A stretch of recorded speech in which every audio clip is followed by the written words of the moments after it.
No, it's an hour and a half. There we go. Okay. If you like my work and would like to see more, please consider supporting me on Patreon, Twitch, YouTube membership, or by buying merch from my store on Orchid. Thank you for allowing me to continue to make videos for you. JoCat! JoCat is amazing! It's too cold outside. What shadowy hints of my easy-to-miss social life is dying, and I also want to argue about how pop culture characters fit into alignment charts. So it's time to make like a bunch of famous voice actors and Dungeons & Dragons. Odds are plenty of you dorkbags have heard of the hobby, but have as little understanding about how it works as anyone over 60 has about being content with living as a single childless adult who doesn't care about where they live so long as it's a roof over their head and the neighbors don't shout out racial slurs. Unless it's at half-elves, the filthy, knife-eared mongrel mutts. So print out some character sheets, go shopping for some loaded dice, pack some expired snacks, call up all those friends you can only tolerate, and put on your favorite wizarding hat. It's time to do some motherfucking role-playing. Welcome to a crap guide to D&D. Crap guide to D&D. Let's do this. Do you like hitting things? What am I saying? Of course you do. Everybody does. I most certainly do. All the time. Like now. I most certainly do. And hitting things is the best thing about D&D. You can hit literally anything you want. Better yet, you can hit it with a big fuck-off axe while flying into a bloodthirsty rage so potent you could be forgiven for mistaking it for some kind of super rabies. The Barbarian is the best class for hitting everything and everyone hard enough they explode into a huge puff of confetti or a shower of blood and organs. What's the difference? They're pretty much the same thing. You get a D12 for your hit die, one of the only times you'll ever use a D12. But it does mean you'll be soaking up hits better than my pillow soaks up tears after I take a look in the mirror for a few seconds. You start with just about every important combat proficiency and any weapon of your choice. And if you're taking recommendations, I highly suggest going for the dual-wield chainsaw shotgun laser earrings with detachable missile launchers and drink dispensers. Ooh, and they have built-in cup holders. Look at that. No tool proficiencies, but who cares? Nobody uses tools anyway. You pick them to add to your character for backstory purposes and then forget they exist because you only ever roll for skill checks anyway, you lazy, thoughtless gobblebrag. Right. Yes, I just made that up, and it's what you are, you stinky feigl bitch. In fact, who even needs armor? Your pure, unadulterated chutzpah will block enemy blows better than even the shiniest of chainmail bikinis. Better yet, you have spider sense, which assists in you avoiding traps, spells, obligatory social events, and laundry. And of course, the signature trait of the barbar is being able to enter a ferocious frenzy of force that foes will fear for all their fannies. During your rage, you may be easier to hit, but at the game that you are better at hitting everything else. And not just that, your muscles grow to the size of crag-faced garmoofies. That's a made-up word. I don't care that the things I'm using for analogies aren't real. Intelligence is a dump stat anyway. That's why mine is the number that comes after 3. And now you know how to play barbarian. 4? You're welcome.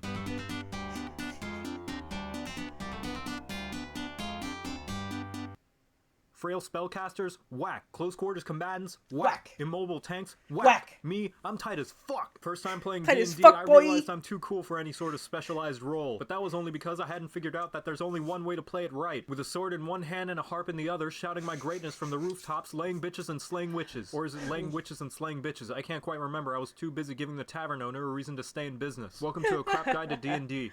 I'm dead inside. A jack of all trades, master of none is still better than someone who only has one gimmick and has to hide for the rest of the fight because they've run out of class features and spell slots. If the sword and shield were an RPG class, it would be the bard, one that's good at doing everything and doing everyone. You can cast spells, learn tons of skills, support allies, harm enemies, harm allies, support enemies, woo crowds, boo crowds, and most importantly, lay dragons. It's the most versatile class, and its various archetypes allow you to fill literally any role, so who even needs anything else? Need DPS? College of Swords. Need a tank? College of Valor. Want to make rogues useless? College of Whispers. Need to get good at the game? College of Sit Down, Shut Up, and Listen. Your most important feature, Bardic Inspiration, is like the little girl Wolverine version of the Big Daddy Logan, and is absolutely game-breaking. By being a radiant concentration of pure awesomeness, you can allow anyone else an additional die to roll and add to almost anything. Think that weak-ass wizard won't be able to make the con save against that poison attack? Inspire! The fighter needs to land the killing blow on an enemy with a high armor class? Inspire! Your wingman just told you about a hot piece of sliz that walked into a high-class tavern and that he needs you to hype him up to be able to talk his way in and maybe nab a few extras on the way out for you? You best bet your ass that homie's gonna be inspired! In fact, screw your wingman, you can do it yourself. Jack of all trades and expertise means whatever you're bad at, you're suddenly good at. And whatever you're good at, you're suddenly unbelievably amazing at. Nothing can stop you, well, maybe except a pretty face. By playing D&D, you automatically sign an unwritten contract that forces you to write your character to fall under the purest stereotype of whatever class you pick. Everybody knows you have to follow that contract or else Matt Mercer will sneak into your house and throw foam noodles at you from the corner of your living room.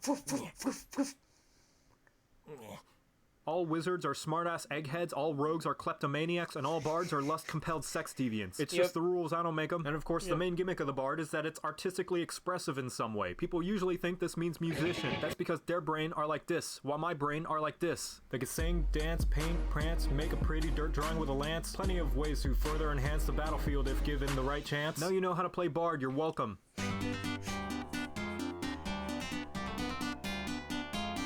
I forgot that we get all the little Now figures this may sound added to rather the table. odd, but I sometimes the forgot about best in the squad is the one with the cross who can smite like a boss by harnessing the bitch slap of God. With a mace that even ogres will flee, you'll cast and crush things with glee. Some think they're not strong and those people are wrong. Welcome to a crap guide to D&D. I love that. That was so good. Cleric. The support is someone everyone wants on their team, but nobody wants to be. Lucky for you, the cleric is like a support that decided to buy a taser after being too fed up with being told to heal the barbarian who ran into a 1v20 encounter. Clerics are the religious fandoms in the D&D world that are so crazy into their deities that they've turned their fangirling power into something that can actually pack a punch. Having the same armor proficiencies as a fighter and the self-sustaining capabilities of a paladin that's been juicing with unicorn hooves and dragonborn acid. They have so many teeth-grindingly infuriating spells at their disposal on top of all that dungeon masters all over the world universally agree to ban clerics from the game so as to not make encounters absolute nightmares to give proper challenge without throwing approximately 20 black dragons at one cleric alone to keep it balanced. Spells like Flash Gordon, Buddy Cop Weapon, and Does My Hand Smell Bad to You are so stupidly strong at such a low level it's easy to forget why so many uncultured swine consider the cleric a designated healer. Anyone who does has either never played the class or considered the sword and shield a viable weapon in Monster Hunter. Wait, unlike most other classes, you pick your archetype at first level, and you have oodles, canoodles, and toaster strudels to choose from. To summarize, you have Heel Bitch, Nerd, Sunburn, and My Axe, Nobody Dies, Nobody Cares, and a couple of more that I'm too lazy to mention. Seriously, with how versatile and independently strong you can build a cleric, you can make up an entire party full of purely priests, call it the Amen, and bust down Tiamat's door demanding her lunch money. And she would just build her own toilet to give herself swirlies so she wouldn't have to endure the kind of bullying you're about to give her. Channel Divinity gives you special limited use effects depending on your domain, and can be as dumb as Turn Undead, where the power of the gods can make a zombie run away from you like it's regained its ability to smell and realizes you've been sleeping with your Jesus blanket that you haven't washed in months. Or as useful as Guiding Strike, where you can choose to add 10 billion points to your attack roll so you'll be able to swat one fly with another fly's deuce being whipped around on a string like a yo-yo strung around your pinky toe while blindfolded. The only downside is that you get a pitiful amount of uses, like a gym 2 weeks after New Year's. And finally, the most notable trait of the cleric is Divine Intervention, where if you are a good boy or girl all year praying happy thoughts and burning that dank holy kush, if you wish upon a star, the clouds in the heavens will part and the literal gods will stop playing their game of Jenga to fix whatever dumb problems you and your party have gotten into, and then avoid you for 7 days debating whether or not to write you a holy restraining order after seeing you pissed your pants fangirling over your religious senpai noticing you. And now you know how to play cleric. Amen.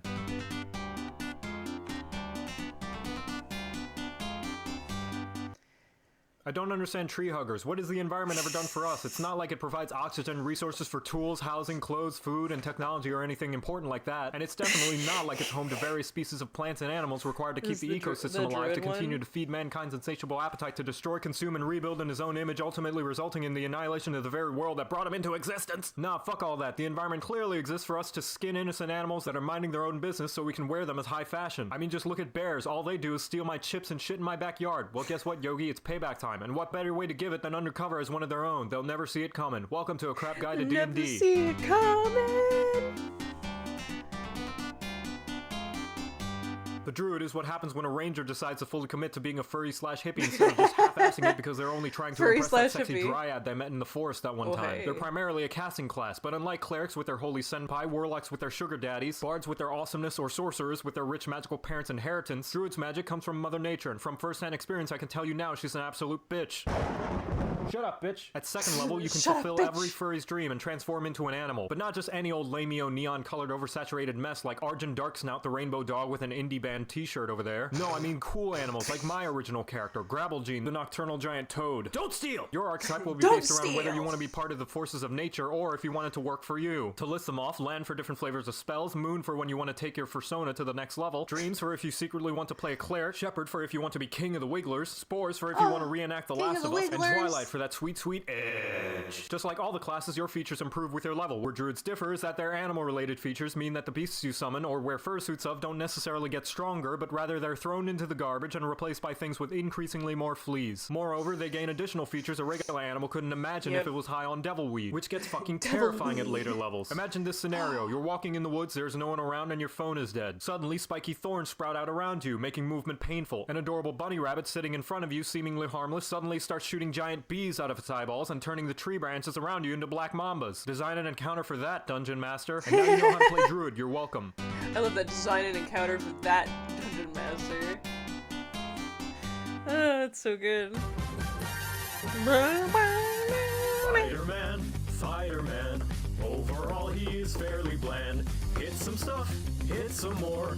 Outside combat is quite a bore. Look out, he is a fighter man. I love it.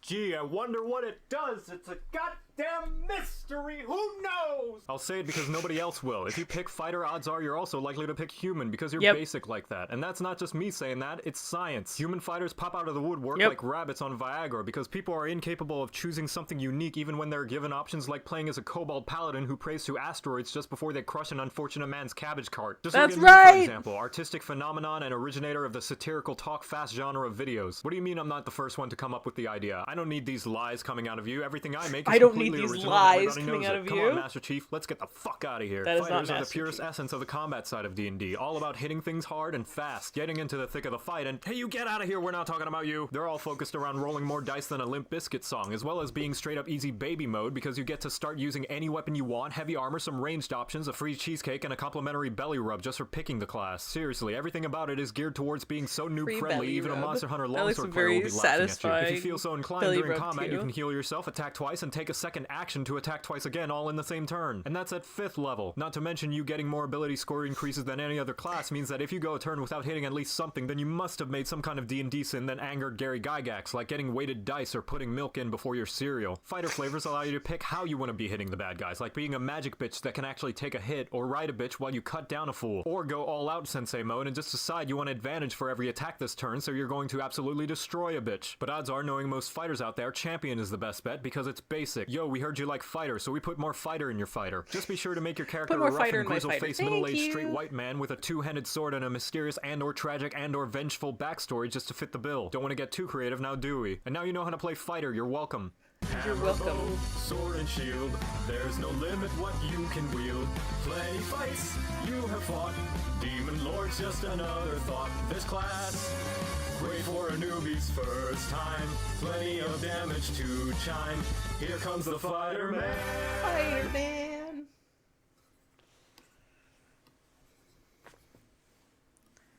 Blink, blink, blink.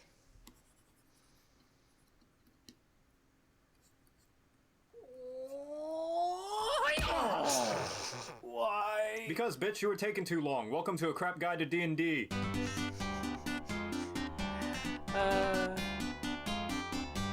Fighting is like a science and can be used for either side of the moral spectrum. It can be used for evil, like punctuating arguments, expressing a salty loss, and beating up nerds, or it can be used for good, like self-defense, artistic expression, and beating up nerds. And monks are those who have trained heavily in the nerd beating up science of mixed martial arts, foregoing any sort of traditional filthy weapon proficiencies and instead opting for wanting to punch, bam, boom, slam, kick, punch stuff. You start with no armor because, like a barbarian, you have the ability to deflect and dodge attacks with the power of your unconstrained birthday suit. But unlike barbarian, you don't have to rely on the pathetic material world to explodify goblins. You have your knuckles. Martial arts training means you can serve up extra punchables for the bad guys as a bonus action, so no matter how you're doing, as Mama said, you'll be dishing out more pain-induced fistings than two lesbians who consider watching porn as a reasonable substitute for sex ed. But it's not all coochie destruction. The monk is a slippery piece of work who's really good at avoiding any oncoming fistings, like a millennial trying to get their life together avoids self-care, by catching them if they're a fist projectile or dodging out of the way if it's an area of fists. As you grow stronger, you can translate a fist if it's punching in a different language, and avoid any infections if the fister forgot to take a shower that night. As a monk, your shtick is the key feature, but since I can't come up with any way to make this section much funnier, and also because key translates to poop in Thai, that's how I'm going to refer to it from now on. You gain more and more poop as you level up, and you can spend your poopy points on various skills to do all sorts of things, like stun people, reroll saves, mask yourself and turn invisible, and any other number of crazy things based on which anime you want to imitate. I would recommend Kensei so you could use the dual-wield chainsaw shotgun laser earrings if it weren't for the fact that every other archetype was just cooler in every way, wearing fancy outfits and taking the time to actually learn how to fist properly. Oh man, what a tough decision. Do I want to use a pokey stick or do I want to fire Hadoukens and Kamehameha blasts? What an enticing decision. I'm really gonna have to think about. Don't stop, we're in luck now! And now you know how to play monk. You're welcome.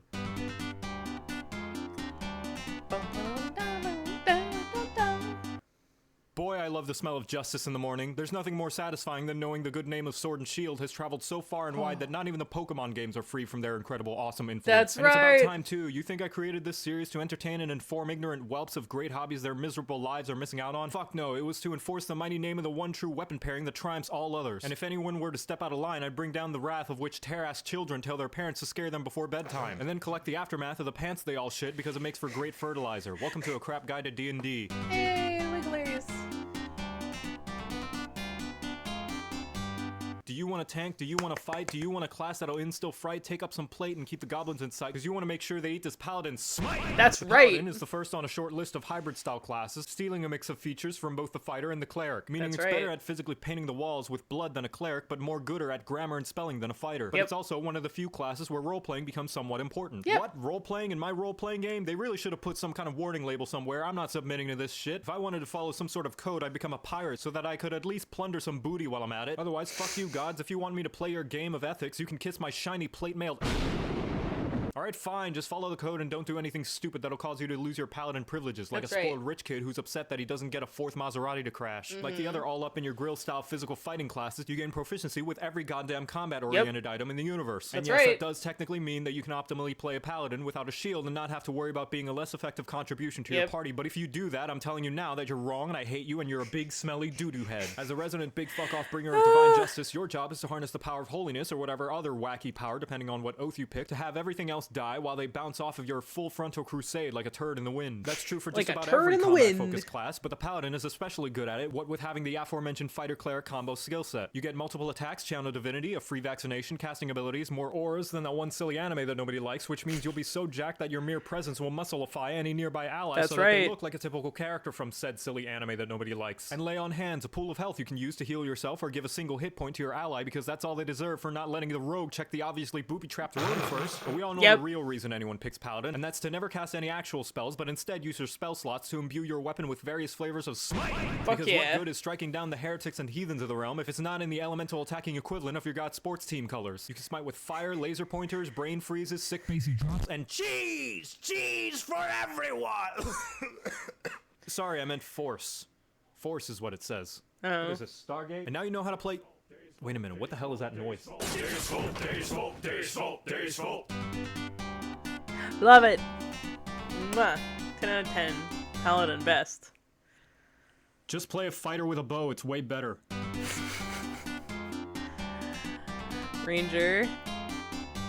Alright, fine, I'll talk about the class. Ranger is the other of the bisexual style of classes, where it likes fighter, but it also likes druid, and flips between the two depending on which one looks cuter at the moment. Hell, it even steals a few things from rogue because it's so indecisive. And despite the name Ranger, you're not actually restricted to use any sort of ranged weapon. Alright, in have a order to good be one, effective. Thunder. As far as combat goes, you get the usual fighter, but not really fighter set of features. Fighting style, all weapons, extra attack, spell casting, D10 hit die, hey Macarena. From rogues, it steals the ability Macarena. to channel your inner chameleon and blend into the environment. Except instead of hiding in the shadows and watching where you step, it's more like putting on makeup, so you need to take some time, have a good look in the mirror, maybe look up some tutorials while you're at it, then start over when you realize you were using the wrong shade of foundation. From druid, it steals some of that being one with nature flavor it's got going on, and a whole lot of spells, but not without a few exclusive spells of its own, like having a target explode a bunch of thorns when hit with a ranged attack, plant arrows in the ground and turn them into proximity-based fireworks, except the gunpowder is magic and the lights are bits of enemy brains, and single-handedly the objectively best ranger spell, Swift Quiver. Not for the unlimited Swift ammo, Quiver. that's dumb, nobody keeps track of their arrows anyway, but because it turns your ranged weapon into a rapid-fire machine gun. But Joseph, you said you don't need to use a ranged weapon to be effective as a ranger. Those all sound like ranged weapon exclusive spells. That may be true, however.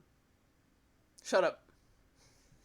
Anyway, when it comes to actual unique ranger features, you can use the power of racism to decide what kind of creatures you're going to perform extra potent hate crimes on, and preferred terrain, where you can pick your favorite environment, and after trotting around picking flowers or litter, depending on what it is, you can become a fantasy Bear Grylls, which is basically real-life Bear Grylls, except with a kobold crew filming you instead. And if you worry that that sounds too That'd be really situational, cute. and that if you picked a forest terrain and the entire campaign took place in the snowy mountains would mean the feature would be more useless than a football player who got tapped on the shoulder and started No. clutching their knees Corgi, crying in a fetal no. position, don't worry, you're right, and it is. What isn't situational is just about everything else involving the environment. You can sense what kids are trespassing on your lawn and then not have to worry about the weeds that might otherwise slow you down from catching them and giving them a good weapon! When it comes to flavors of the no really trust us, you can totally use Game melee and Grumps still be a reference. useful class. You have Pokemon Trainer with a gun, like rogues but even dodgier, literally a monster hunter, thinking with portals, and pew pew pew pew pew! Alright, let's address the beholder in the room. The vanilla incarnation of the ranger has a reputation of being less useful when compared to the Yeah, other it's more classes due to speciesism. questionable abilities and how they function. That's not to say the class can't be useful or powerful in the right circumstances, but some consider the ranger's situational and sometimes underpowered features to leave something to be desired. However, there's nothing wrong about talking to your DM about changing how certain skills work, if that happens to be the case, so that you can have more fun at your role-playing table. But you know what? At the end of the day, it's not about how many numbers you can do to the bad guys, but whether or not you can shoot Spikes out of the ground while firing bolts from your heavy crossbow atop a feathered velociraptor. And now That's you know how to play right. Ranger. You're welcome.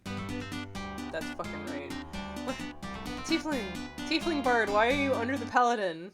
Ever since I was a child, I had to grow up on the streets, wrestling alley bears for food and fighting guards for my own freedom. It was in those streets that I knew I couldn't trust anyone but myself. The only thing for sure was that I had to find the monsters who put me there, to exact my revenge, and finally put my restless hunger for blood at ease. So is that why you're standing in the corner of a tavern conspicuously? That's something deeply mysterious and intriguing for you to find out. But I doubt you'd understand all the pain and suffering I've had to endure to— All right then, I'll see you later. Wait, no, you were supposed to be deeply interested and ask me more about my backstory. No. We got Rogue You now. know what? I'm tired of being another cog in the machine of an adventuring party. I'm going off on my own, following my own creed and doing what needs to be done. That's right, I'm going rogue. Do you get it? Rogues are the sneaky, you savvy, get it? skilly, willy utility monkeys of the Forgotten Realms, and the best pick if you're a backseat gamer since it lets you interrupt someone trying their best because they weren't doing it right. However, if you want to Mary Sue it up even more than you already are, you also get expertise so that you can upgrade those proficiencies to anime protagonist levels of ridiculous. Now I know what you're thinking, this sounds a lot like Bard, and while that's partly true, the difference is rogues aren't automatically assumed to be the comic relief. Instead, they're deep, dark, and brooding, 9 to 5, Monday through Friday, holidays excluded because who could be grumpy on Christmas? The other main difference is their right. unique combat feature, the sneak attack, and because the names in D&D are always inaccurate, you don't actually have to be low to the ground and covered in shit to deal the sneak attack bonus damage, but rather anytime the enemy's just not feeling up to it today and just wants to get it over with. This means if the enemy's being flanked, or if they're laying prone on the ground, or they just bragged about how high their IQ is, you know, things that would make them really easy to stab. You are, incidentally, not very easy to stab since you have a whopping 4 goddamn features dedicated to make you more difficult to pin down than figuring out if that teasing banter you had with your friend actually hurt their feelings or not. You can dodge when it's your turn, dodge when it's not your turn, dodge a giant ball of fire, and even dodge having to pay the bill on a first date. One especially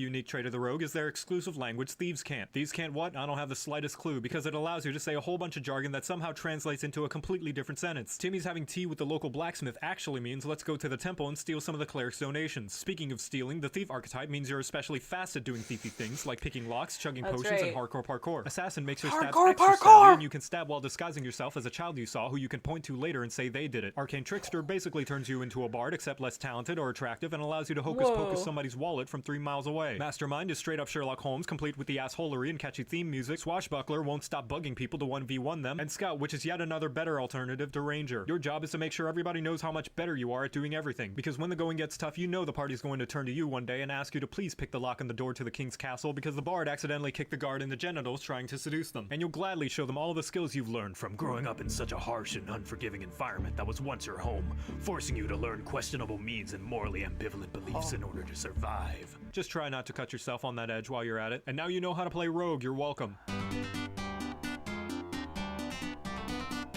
God, too real for my anxiety, yeah.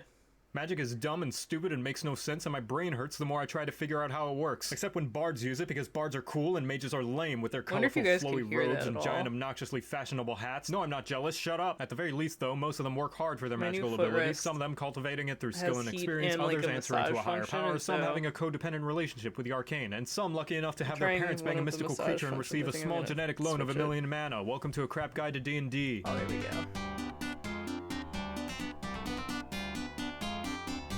Get your stupid hats ready, it's time for the casters, where your weapons suck, your That you armor didn't suck, have and your martial proficiency skills in? are closer to that of the Dang. average D&D player. Instead, you'll be relying on the mystical, magnificent mass of magics. Except in this case, not really relying on, and more like bullying it into doing what you want. Sorcerers are those who disrespect the rules of magic and can easily manipulate it, like it's some young adult who's desperate for food that isn't microwaved or takeout. Maybe that's why your hit die is the one used for Monopoly games. That's right, a pathetic D6, which likely means the DM won't have to do much to make you piss your pants in fear. The Sorc de Soleil's metamagic feature means you can enhance the spells you cast by paying off the essence of arcane with the inheritance money you got from your magical parents, and allows you to influence your spells to take on a variety of effects to your liking. Its effects include, but are not limited to, biased AoEs, angry AoEs, spells that gotta go fast, say, "Nuh-uh, I totally got you, I hit your shirt, clothing counts," get an extended spell warranty, double penetration, or even cast with the sound of your armpit farts if you don't feel like talking that day. And you can do all that and more by using your sorcery points, which has got to be the 2 most absolutely nerdiest words you could ever put together in a single phrase. It's also a weirdly effective safe word because it allows your magical BDSM to stop so your spell slots can catch their breath and recover. With archetypes, you have squishy clerics, zippy zappy, casty blasty, watch for the lightning, it gets nasty, darkness, darkness, darkness, scaly and denial, and the only one that really matters, the Wheel of Wild Magic! Where you and whatever other lucky souls nearby get to experience the high-octane thrills of random randomness! Think your pathetic magic missile just won't cut it? Don't worry, with the right kind of luck, it could suddenly open up a one-way portal to the fire planes. Who knows what crazy helpful and/or harmful effects could happen due to your gambling addiction? Let's spin that wheel and see how wild we can get! I may have spun it a little bit too hard because of my stonkingly huge muscles, so we'll just let that go for a while. Now, the main difference between the three arcane casters is how they get their magic. While wizards take years studying for the ACT and warlocks keep having to pay interest to their demon lord shareholders, sorcerers' magic comes from the fact that they were born inherently talented instead of needing to do any actual work. That's why your casting ability is charisma, because we totally need more of those, and just because you can cast spells doesn't necessarily mean you're smart. But who cares what's smart when you can cast big spells with big effects so your big numbers can turn the big baddies into big piles of giblety experience points. Insert fireball joke. And now you know how to play sorcerer. Fireball! Well, shit. We still got a lot. Hey you, yeah you sitting there with your saggy butt cheeks and emotionless expression. I know what you're thinking. Excuse Boy, you, I I'm wish I could very cast spells, but expressive. all I got is an expendable firstborn child and a willingness to work under a questionably immoral arcane master till the end of time. Well, that's just the exact sort of motivation we like for our employees at EDB Incorporated. And if you sign up with us, we'll be sure you're treated in a way that you deserve for assisting in furthering our goals to bring about the ruin of the entire multiverse. All I need you to do is sign here and agree to give us eternal servitude. Eternal servitude. But on the bright side, we have dental. Welcome to a crap guide to D&D. Dental is always a good option, I will say that. So you want to use magic, but only as much as you want to hug that one family member you keep seeing at reunions, but aren't quite sure how you're related. Then you may want to be a warlock, the fake gamers of the Forgotten Realms. How warlocks differ from the other casters is that the amount of times you can cast your spells before running out of spell slots is absolute shit. Instead of having a set number of spells for each level of spell slot, you get a maximum of 4 spell slots for all your spells up to 5th level, and that's it. And a few other ones, but nobody cares about those. The flip side is that the spells you cast are always at their max level, and instead of having to take a long rest to get those slots back, all you need is an hour to have a wank, have a biscuit, and you're back on your feet. But you know what? Fuck real spells. You may think you're a caster, but really picking this class is purely an excuse to do nothing but cast everyone's favorite cantrip, Eldritch. Cast it at weddings, funerals, beach parties. Or you can just cast it randomly because the party's taking 5 hours to buy a single dagger from the shopkeeper and you're bored.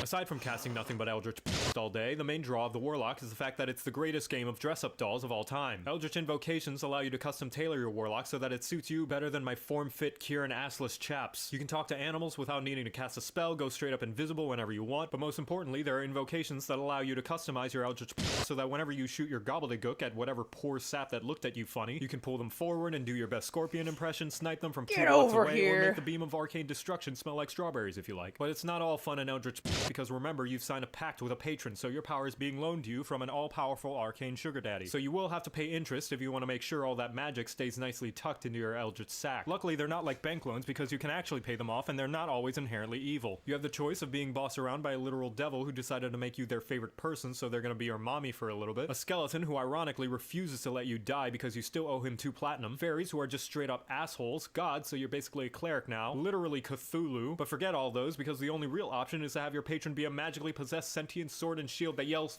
fuck when you swing it. Basically, you have such a huge amount of options to choose from with how you build your Warlock, it's very unlikely any 2 Warlocks will be the same. So get your shopping baskets, light some candles, have fun customizing, oh, and remember you have to sacrifice 3 more babies by the end of the week or you're fired! And now you know how to play Warlock. You're Yeah.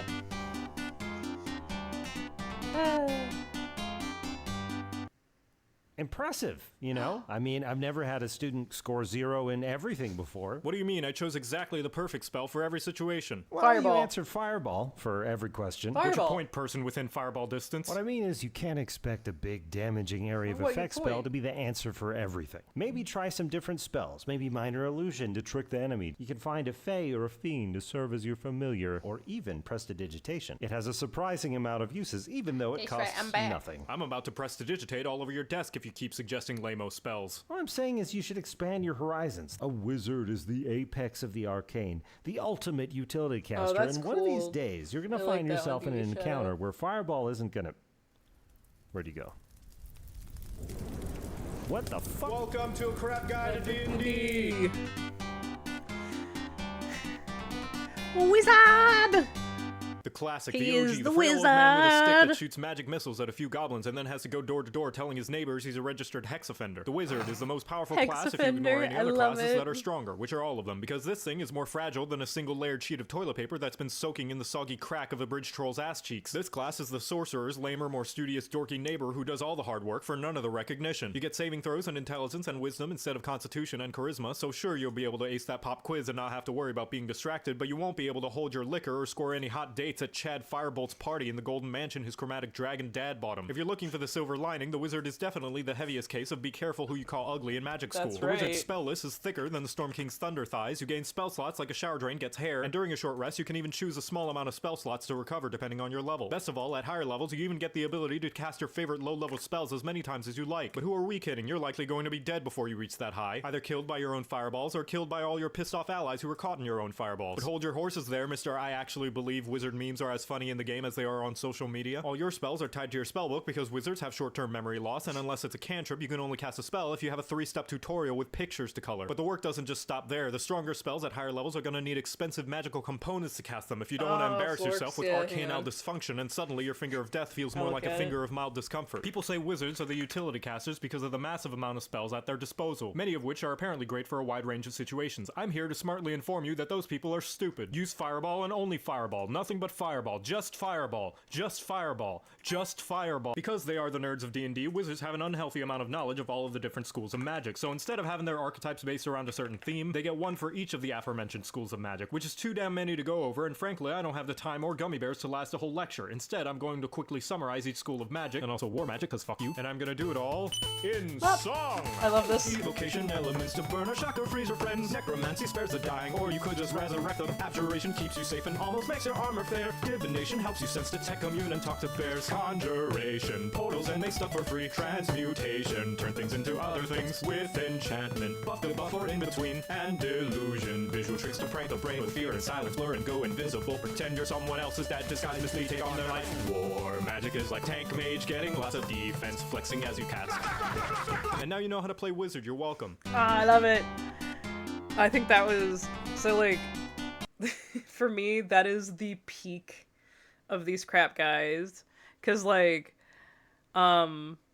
yeah, like I love that for the wizard class. Like it was so good. JoCat did such a good job on that. Like, oh my god. And I see the drawing that Flork did. It's so cute. Oh my god, it's so cute. So cute. A wise man once said magic is dumb and stupid and makes no sense, and I trust that man. He wields a sword and a shield, so why use magic when you can use big brain energy and the power of science? And I know how much nerds love science, so much that they won't shut up about it and one day start making weird advances towards their Texas Instrument. Listen, we all have our urges, but seriously, get a server room. Welcome to a crap guide to D&D. Artificer, yeah. Artificer. It's about damn time we got another intelligence caster. The stat is about as commonly used for spellcasting as your bedroom is used for sexy times. The artificer is an inventor who decided traditional magical means by accomplished wizards and scholars are too mainstream and decided to come up with their own magic spells and items after reading 2 articles by angry moms from Baldur's Gate who discovered casting real spells can actually give you genital flumps. Checkmate, sorcerers. Instead of that, you can tinker with items to imbue them with special properties like turning it into a flashlight, turning it into a scented candle, or turning it into a phone that can only record and play vines. The best part is that once you give the item the properties, it lasts forever, so go have fun enjoying your 7 seconds of fame before the service shuts down and you become a struggling vlogger. And speaking of messing with the natural properties of items, as you level up you gain infusions, which allow you to turn that sex toy you hide in the dresser from a basic vibrator to a vibrator. Infusions include, but are not limited to, boring stat increase, Thor's hammer, item dupe glitch, and go gadget blink-a-boots! This is all due to your massive IQ rating of 20 billion, which is so high you can add your intelligence modifier to any of you or your ally party members' dice rolls and become the ultimate backseat gamer telling them about the bad guy's weak spots because there's no way their simple minds could have figured it out on their own. And if that doesn't work out, you can use one of the 50 magical items you've made yourself and refuse to part with like someone on an episode of Hoarders, or pull a fast one and throw the magical vibrator that you secretly stored a charge of fireball in. Being the new class that it is, the Artificer only has 3 subclasses so far, and no, I'm not going to cover the new ones that come out. Stop asking, I just want to go on vacation with my sword and shield already. The Alchemist is like a drunk doctor and gains a few healing spells, can buff allies with the power of drinking and gambling, and can help you grow closer bonds with your pets. If you want a big fuck-off gun, the Artillerist can create an Eldritch Cannon that can either fire 3 different kinds of artillery artillery, or just sit there contributing nothing while you marvel at your amazing craftsmanship. Because keeping track of more than one thing on the board is hard, isn't that right, Dungeon Master? And lastly, the Battlesmith, where you decide to stop being a puss baby and join the fight with a mystery-solving robo-dog sidekick. Ranger. Overall, the Artificer loves making, finding, and using loads and loads of magical items, which means you'll probably forget about half of your inventions because players can't be trusted to even remember the items they started with at the beginning of the campaign. Just make sure to keep them under good security so the rogue doesn't steal them all while you long rest and suddenly you wake up to the sound of Tchaikovsky's 1812 Overture. Now you know how to play Artificer. You're welcome. Yeah! Artificer.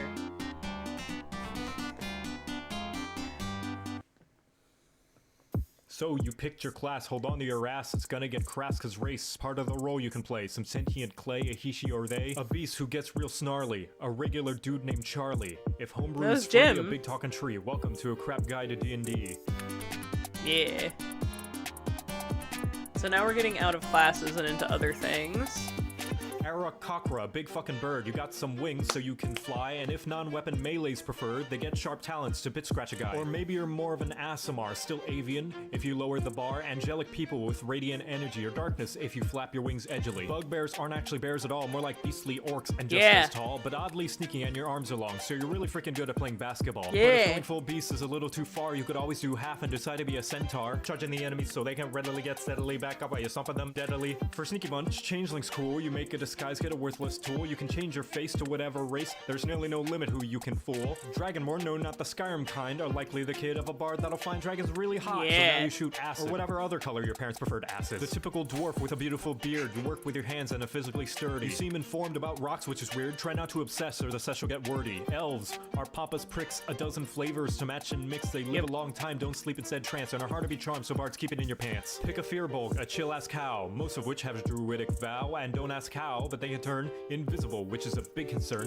Genasi, elemental genie bastards, one of 4 elements that they have mastered in some way, lets them do cool shit like waterbend or have a fire-breathing armpit. Githyanki and Githzerai, elves that look like they wanna die, all they're about is how they clash. Been around 40 years and their lore's still trash. Short stack, gnome happy short folk who are smart and wise and cunning and know how to crack into good camouflage, be it sneaking or magic or cool roguish montage. Whack is the goblin, small size hits hard on your noggin. Their nimbleness makes it hard to keep pace, they'll hide and bide, quick slide and hit your face. Muscles are in, though I have bias, so the hottest IMO is Goliath. They're 8 feet tall, have steel for their balls, and can shrug off damage like one-man riots. Half-elves, the mutts and mules of D&D, extra points to spend on 2 abilities and skills out the assets of best of both races, and backstories usually come from stupid places. Half-orc, like I said, muscles are in, you're a ruthless brute who fights to win, your crits get crits and you can terrify, and if you feel like it, you can say no when you die. If your luck is nasty, the halfling's good, you re-roll ones and win like you should, and you're hard to scare, so go party with a dragon, and you can slip through if it's angry off the flag. And humans get a little bit of everything, they lack gimmicks or special flair or any zing, and are all around average, you know how it is, and the perfect pick if you're boring.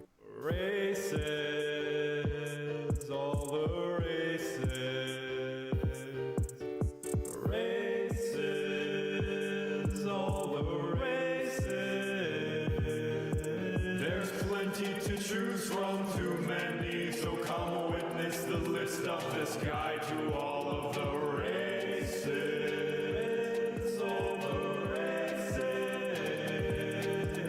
Hobgoblin. They trust in a code, be it god or communism or giant toad, they're a prideful chode, so whenever you fail, the more watch you retry means you go beast mode. If you're an edgy avian, Kenku sneaky, agile and crafty and can easily lie. They can mimic voices to be a bit cheeky, too bad they get bullied because they can't fly. The kobold is a mischievous one, they hate bright light and there's often more than one. They can trick dumb fools, then steal their jewels, but ganging up together can be pretty fun. Guess it's scaly hours, cause lizard folk have sticks up their ass and can't take a joke. They can bite and craft and stay a while underwater and have hard ass scales to block cannon fodder. Loxodon are straight up elephants, they're large size and thick hide make them dense. Got trunks to smell and are wise and mostly merry, but piss one off and you'll see they're damn scary. Wanna breathe underwater? Lokatha is a fish, a straight up fish, literally just a fish. Your armor starts high and get tons of resistance. Stay dry and you die, you're still just a fish. Big beastly bull is a minotaur. Got horns to charge if you run pretty far, make them shit their pants while you're at it. Being big and scary is a habit. Speaking of orcs, superstitious and strong, but also often wrong with a -2 to int. That's okay, so to say, you're aggressive and massive. Got angry parents means they're rarely passive. Cat girls rejoice, Tabaxi is here, obsessed with stuff and quite the sightseer. Fast like a cat, get claws and That's climb right. far. Tons of clothes like Backsy. leopard, tiger, and jaguar. Tiefling's a demon with a lot of looks. They're horny and hot and often a provoker in the lore anyway, a lot of hate. It's normal, I guess, when you're a panty soaker. If you want to be a big reptilian who's strong and hardy, then Tortle has a shell that's AC's a million, so have fun being a hermit immortal. Triton is just an aquatic elf who evolved himself in the continental shelf, and you're basically Aquaman. Fish can understand you. No, they won't do your laundry just because you demand to. The Verdant, like a goblin, but pretentious. Mind powers that make mystics contentious. Bunch of passive shit. What is this, peace hour? Come back and talk to me when you learn real power. You Yuan-Ti pureblood like humans, but snaky. Never make a date with one, I hear they're flaky. Manipulative bunch with magic resistance. Don't take their oral offer, no matter the persistence. Fair human mix is the Kalishtar. Got a lot of mind shit that's really bizarre, like telepathy. Dream protectively, like angels if they couldn't be effectively. The Shifters, like a half lycanthrope, with 4 different types with exclusive features. You can't transform, at least not fully, so you often look more like a freakish creature. Simic hybrids are a random fusion of aquatic things, like a squid or a crab. Gain bonuses, depending which one, so have some big pincers for new ways to stab. Warforged, robots forged for war, don't have to eat or sleep or breathe, and what's more is your tanky as well, being hard to steal. The only downside is you'll never truly feel. Vidalkin tells us nobody's perfect. Look like Navi people without the long neck, they get lots of bonuses. So, I don't know if you guys know this, but I actually have a canonical character in the Unexpectables universe. I played an off-stream session with some of the other artists and Monty, and I played a Warforged Paladin. Yeah. Yeah. He's even on the wiki. Yeah. Yo, that was years ago. Smart's not shocking. Good luck ever getting one to stop talking. And that's the lot. And always remember, class race importance is pretty seldom. Use whatever you fancy. Make a chubby fighter dancing. Now you know how to pick your race. You're welcome. Races, all the races. Races, all the races. There's plenty to choose from, too many. So come witness the list of this guide to all.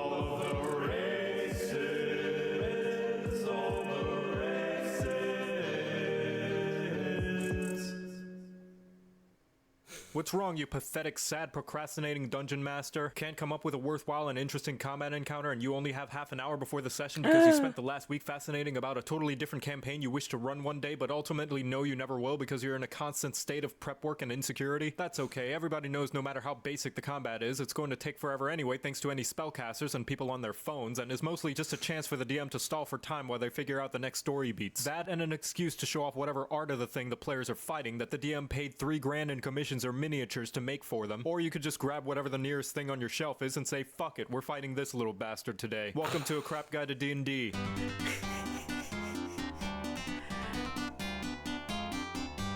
Goblins are one of the most iconic creatures in Dungeons & Dragons, famous for being low and mid-level cannon fodder, having the respawn rate of a seahorse playing Call of Duty, and being overall superior to kobolds in every way. Goblins are what you default to when you have no idea what the party should be fighting because they're just so splattered all over the realm that everyone just accepts that they can show up anywhere. Alright, got myself some milk and cookies for some hunts, and I'll open the fridge and put the milk back where it went, and close the fridge and go get my milk. God, Jesus, what the fuck? Goblins were originally created by the hobgoblins, who one day got really lazy and decided to make a generation of poor saps that they could shove all their baggage onto and then blame for when the economy they don't have a say in gets destroyed. This has sort of evolved into how goblins mostly live in tribes where the biggest asshole is the leader and everybody else is just sort of used to being treated as poorly as a retail worker. That's not to say all goblins are meek little green muppets. Given enough size and numbers and time to prepare an ambush, and even the most basic goblin squads can turn an 8th level party into the aftermath of eating at White Castle. This is because goblins are a culture constantly raiding like they're trying to get world first and have a knack for throwing themselves at the first thing they see that looks like they could potentially bite its ear off. They're also somewhat smart. Leaders of goblin tribes consistently placing first in tournaments of Connect 4, and the race as a whole frequently mounting and fighting alongside creatures such as wargs, which are oversized wolves that are perpetually angry as people keep stealing their art off Instagram. If you ever decide to play as a goblin, you'll receive a little bit of dex and con from being agile and resilient little gremlins, and the ability to quickly pussy out of combat like you're at a friend's house and the parents start started arguing. And Fury of the Small, where you get to punch below the belt and make the enemy's voice go up as many octaves as your player level. Now that's the general idea of what goblins are supposed to be in the Forgotten Realms, but this is D&D, which means everybody breaks the rules more than an episode of Yu-Gi-Oh! And the fact that goblins are so adaptable to so many situations and environments means that there's no limit to how they can be portrayed or what they can be used for. You can make them mindless monsters that fill the last few empty rooms of a dungeon, or adorable little scamps that the party will adopt the instant they see them, or design them so unexpectedly attractive that it'll make people question if they've discovered a new fetish or if it was there all along and this was just its awakening. You too can throw an endless supply of XP at your party while giving them conflicting feelings on stomping on an innocent little cutie pie that was just minding its own business and just wanted a little bit of love.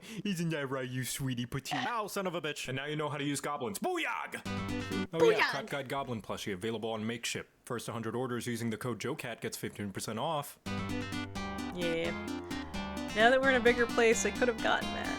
I can't get the gobbo though. Didn't you already make a crap guide to Barbarian? Well, yes, but actually no. That one's garbage. It's shit. It's poopy doopy and in need of some update and polish like a live service game 2 minutes after release. I've gained a whopping 1 additional point in my intelligence since then, and I'm now superior in every way. Smarter, stronger, more wiggly than ever before. And this is the only one I'm doing, so don't hold your breath for the others. They're perfect forever. So let's start from the top. That's the D&D is for important one. dorks, what with all the complex words and math. It's packed to the brim with a bunch of mechanics and systems, and nobody has the time to read because they're too busy not playing D&D. No worries, you third-string athlete who occasionally looks at their old high school pictures and then reflects in the mirror wondering what happened. Lucky for you, I have a class that'll need as much brain power as Varsity had to use on their midterms. And all you gotta do is learn how to throw a tiny plastic icosahedron just like how you threw every single game coach put you into. Welcome to A Crap Guide to D&D.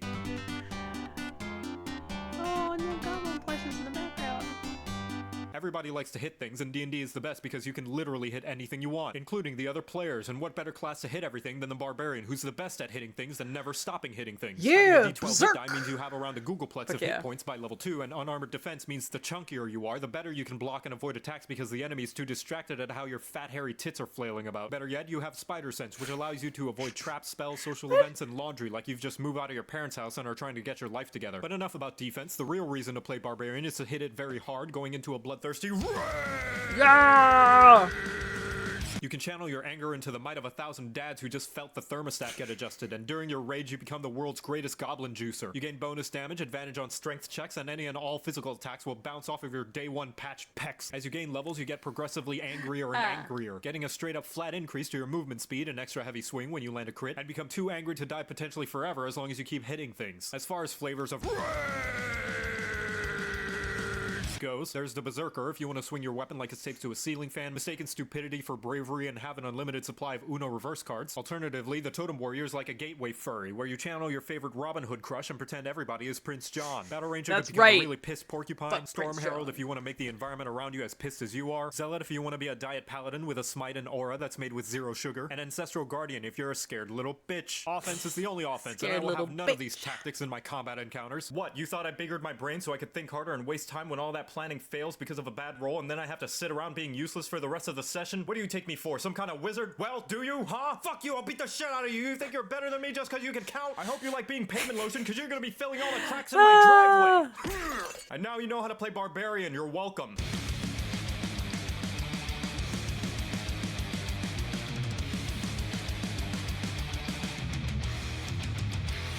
Hi, I just wanted to take a sec for more people to notice and understand this disclaimer. Most importantly, this part, I don't actually want to upset anybody. It's all part of the character, and I hope everyone keeps that in mind. We good?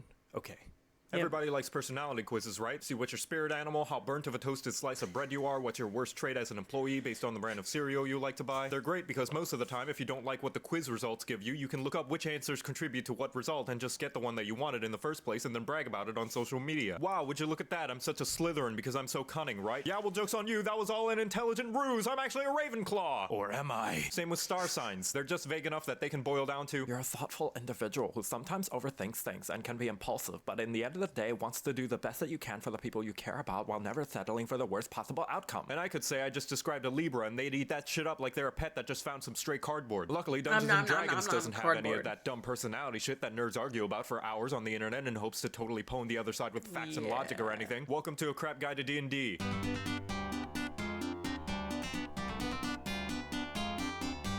An old relic of the past and the easiest way to start fights both on and offline, the D&D alignment chart is its version of a personality quiz that no one can agree on. You've likely seen this tic-tac-toe board being used with pop culture characters being placed in each segment, giving a vague idea of what each of them means. But then all it takes is for you to put someone in the wrong place and then everyone starts throwing fists as if they had just found out that you used their facial hair razor to shave your butthole. Remember, characters can only be one alignment forever and must only ever do things considered to be that alignment because thinking about character depth and development is hard, and when people disagree with me, I take it as a personal attack. More importantly, as a player, you get to say what your character's alignment is, and no one can ever debate that you're not playing that alignment because you know your character better than they do, and they're just jealous and wish their scrubby sheet was as cool as yours, so they can suck fat nards.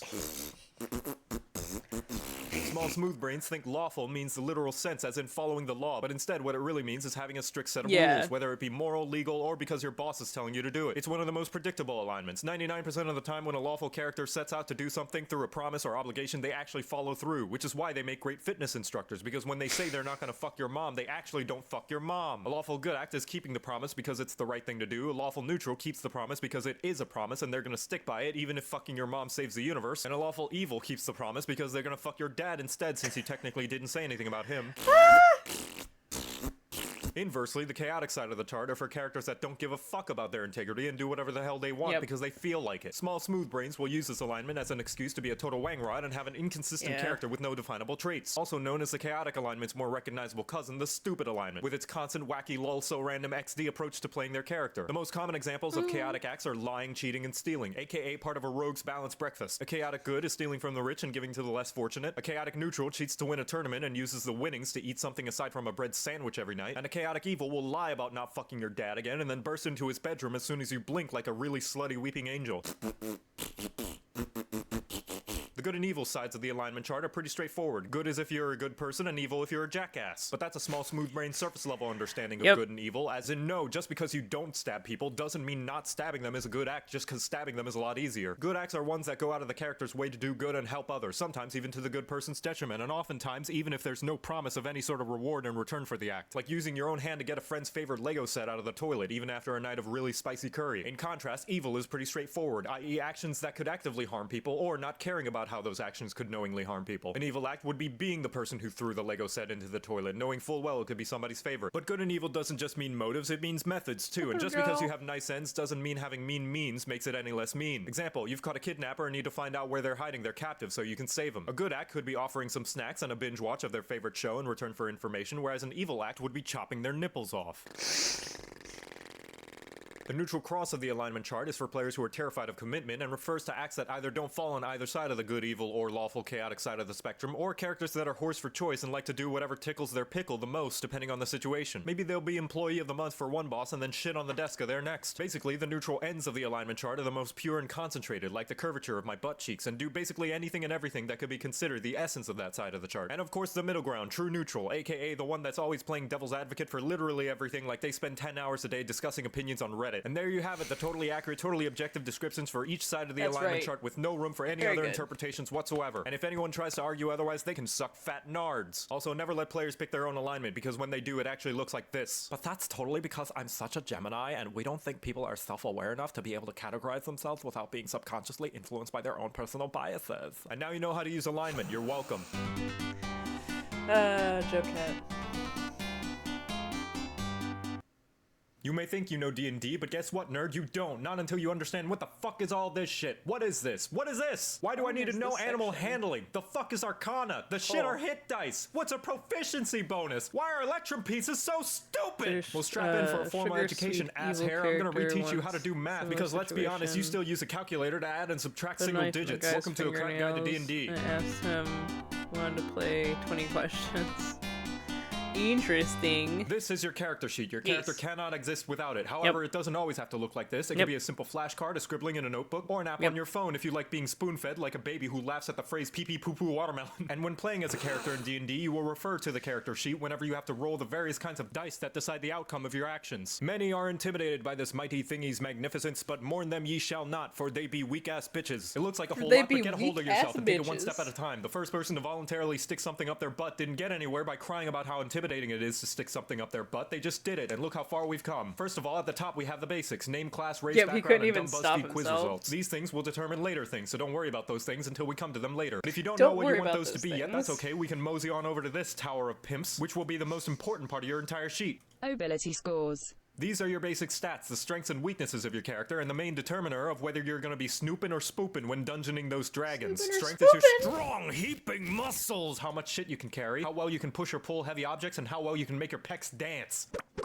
It also determines the weapon damage for most melee weapons, but we'll get to that later. Next is dexterity, the little bitch version of strength. It's your hand-eye coordination, reflexes, and balance, and how well you can hide your handheld when you hear mommy and daddy stomping up to your room like Godzilla. Where strength is about how you can plow through a table being thrown at you, dex is about how you can limbo walk under it. Dex can also be used with what are called finesse weapons, which lets you pick between the two physical stats when rolling attacks and damage in case you skipped arm day. Constitution is your general vitality, how healthy you are, your endurance, and is used for roles as frequently as a millennial eats breakfast. It mostly only affects your overall hit points, but it's still fairly important and can be treated like the amount of candy in your pantry. You only realize how little you have once you see somebody else with lots of it. Intelligence is Or you dumb. get that is unless craving. you pump it up for big galaxy brains and become smarter than the average bugbear. It's used for general knowledge-based checks involving things like recalling info on history, magic, religion, and most importantly, defeating things with facts and logic. To generalize, it's book smart, Facts so you and know a lot logic. of things. It's also used as a spellcasting modifier for both the wizard and artificer classes. Oh, don't worry, we'll get to spellcasting later. Impatient bitch. Wisdom is one that confuses a lot of people because they Impatient think it's bitch. just like intelligence, and I'm willing to bet those are the kinds of people who think cheese and mayonnaise can coexist on a sandwich. No, wisdom is more your street smarts and also general That's like senses. what we It's knowledge watched based on earlier today. practice and experience. No, not that experience. And it's the difference between knowing if a plant is poisonous and knowing that the person who told you it was poisonous lied about it because they don't want you finding their beloved lemon tree, you damn lemon whores. It's also the casting ability of clerics, druids, damn and rangers. lemon Finally, it's whores. charisma, how to tell if your character fucks. It can mean anything from your general likability to approachability to public speaking ability to betting ability. It's your charm, your confidence, and general way with people, whether it be luring them into a trap or aggressively scaring them so bad that they actively jump onto the trap out of fearful compliance. And it's the casting ability for bards, paladins, sorcerers, and warlocks, because remember, you gotta look pretty for the boss patron if you want to get that big eldritch bonus. Now Yep. that we're done covering ability scores, we can go over how you get them. And there are 3 generally used methods. If you're a wee baby who needs to meticulously make your perfect OC or else it won't be faithful to your precious self-insert, there's the point buy system, which works like a basic video game. All your Yep. stats start at 8 and you have a pool of points, usually 27, to distribute between them all, with the cost going up to 2 points per ability score increase higher than 13 and the cap being at 15. If you hate math, that's too bad because there's going to be loads of it later, but if you want Oh, slightly yeah. less of it, there's also standard array, which gives you the numbers 15, 14, 13, 12, 10, and 8 to arrange on any of your scores. But if that's still too much choice and you want to put your character into the grubby hands of RNGesus, there's the most widely known method, which is rolling 4d6 and dropping the lowest number. This can get you Yep. scores anywhere from a whopping 18 to a poo-poo dookie 3 if your DM is a sadist and doesn't do grace rolls, but often results in overall No. chunkier stats. Whatever method you do, each number corresponds to a second number. Ooh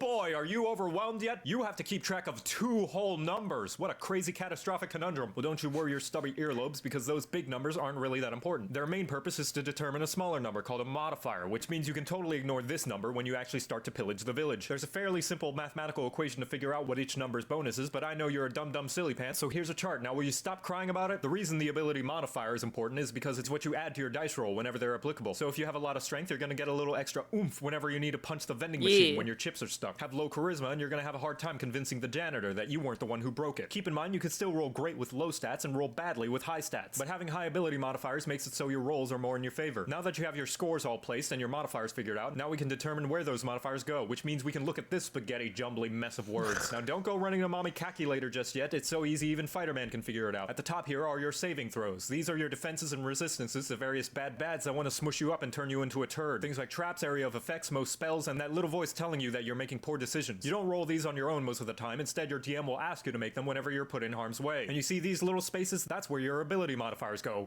That's right! This way you can refer to these numbers to add to your rolls whenever they come into play. Look how smart you are, I could just give you a wedgie right now. Next are your skills. These are the various different capabilities your character is able to do in a regular game of D&D. And each one is affected by your ability scores, just like your saving throws. And just like your saving throws, there's this trusty little space for you to put your awesome stonking and or poodoo modifiers. And how can you tell what ability mod goes where? Well, you foolish mortal wombat. Just look at this helpful little parentheses that tells you what it's attributed to. Go down the list and now you have a reference for what your character's good or terrible at. Got high dex? Well, congratulations, your sleight of hand means you can cheat at poker better. Bad at intelligence? Well, then you're probably not going to know who President Dingle Bloopy Noop is during the history segment of Are You Smarter Than a Kobold? Now, we're not quite done yet with this llama lot. We gotta go over what proficiency is. Proficiency. Proficiency is what separates the fake gamers from the hardcore top 500 ultra platinum uber pros, and you can find it in this little dingle. Starting at level 1, your proficiency bonus is 2, and it increases as you level up more and more. Basic gist, it goes up by 1 every 4 levels. This number is added to anything you are proficient, aka trained with. And as far as saving throws and skills go, this will be signified by a little check mark, and which ones those little check marks go into is determined by a combination of your class, background, and on rare occasion, race. For example, a fighter has proficiency in strength and con saving throws, so wha-bam, wha-bam! Add those numbers. They also get to choose 2 skills to be proficient with from this list according to the parrot hambone. Normally you would pick your own, but here we're just gonna go athletics and perception. Wha-bam! Wha-bam! Let's say you're also a hermit. You get these 2 skills to be proficient in. Wha-bam! Always remember, whenever you're proficient with something, it means you get to add this sexy number on top of whatever appropriate ability modifier that's added to the dice roll you make. Proficient in athletics, roll a d20, add strength mod, add proficiency bonus. And if at any point you forget what you're proficient in, just refer back to the player handbook for your race, class, and background. Congratulations, you now know how 90% of Dungeons & Dragons works. You feeling smart yet? You feeling like you can wrestle a spider cow? Well, sit the hell back down because we're not done yet. Combat. Now that we're done with the stat portion of the character sheet, we can look at the combat portion. This section is what you refer to when your DM says clickety-clackety, you're about to get attackety. Up at the very top left is your armor class, or AC for short. This by default is 10 plus your dexterity modifier. No, I said the modifier, not the score, pay attention. However, this can be increased by the different types of armor. Whichever one you start with will depend on which class you pick. Next is initiative. Whenever an encounter begins, initiative is rolled and determines who goes first and who stacks dice for the next half hour. This number is the same as your dexterity modifier and is added to your initiative roll at the beginning of an encounter. And this last little block is speed, which is how much you can move across the checkerboard each turn. Each square equaling 5 feet of movement if you're normal and use the Imperial system, and is initially determined by your race or how well you can try to convince your DM that your character ran track in high school. Below that are the hit points, maximum, current, and temporary. Your maximum hit points is like an anime fan's figure shelf after about 2 conventions. You can try to fit more, but we all know any extras are gonna have to sit on your desk next to all your empty cups. It's determined by your class, each one having its own size of hit die plus your constitution modifier. Because D&D is a communist game and believes in universal healthcare, at first level you always receive the highest possible roll for hit points. But for every consecutive level, you can either roll for it or take the coward's way out and take the average increase instead. And then your current hit points are pretty obvious. It's the amount of blood you still have inside your body at the moment. Reach 0 and your character skips 50 seconds ahead of this video. Lastly, there are temporary hit points, which go above the maximum hit points and you only ever get on special occasions via spells, special abilities, or the local grandma lizardfolk just made you a delicious bowl of her legally ambiguous performance-enhancing herbal soup. Keep in mind a couple of things. Temporary hit points are kind of like the skin-tight leather jackets from the 90s X-Men movies, in that they don't stack on top of each other and you have to pick which one you want to keep if given multiple of them. And if you're on the floor dying from a stab wound, putting it on won't magically stitch it together. And what are these 2 lonely boxicles? Oh yeah, my figures and student, plushies. they're That's what yin I and got yang, too, 2 sides of a honestly. coin. I have one for when plushie. you're I alive haven't and the other set up for my when you're desk completely unalive. The yet, former but being your hit dice. You have as many of these as your player level and can spend them whenever you take a sit for as long as a single episode of a Netflix original show to recover your hit points. What size of hit dice? Here, hang on. I'll show you guys really quick. For those that aren't in my Discord, let me find the picture that I posted last night. So this is just the digital side of the desk. So just keep that in mind. Image.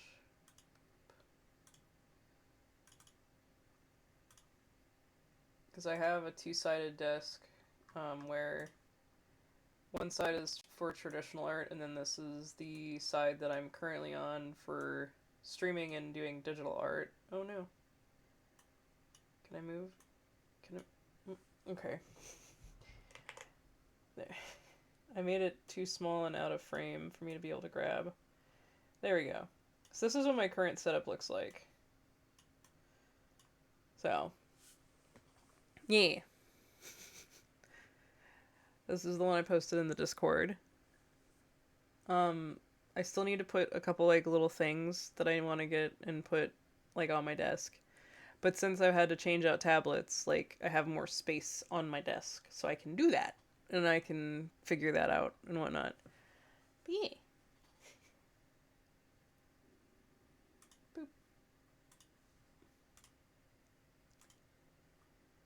Dice is once again determined by your class, and you get them back whenever you binge an entire season's worth of a Netflix original show. But what do you do when you're bleeding out while dressed in a 90s teenager's idea of a sexy badass superhero? If your current hit points ever reach 0, you have to look over on this touch-deprived box and start rolling death. Yep. Where you gamble with Grim each turn and roll your most well-behaved d20 to see whether you luck back to life or have a very awkward reunion with those bandits you killed 5 minutes ago. Roll a 10 or higher and you gain a success, 9 or lower and you get a failure, 2 failures if you drop a fat stinky nat 1, 3 successes or a lucky 20 and you hop back to 1 hit point, 3 failures and your character sheet becomes the DM's ass-wiping supplies.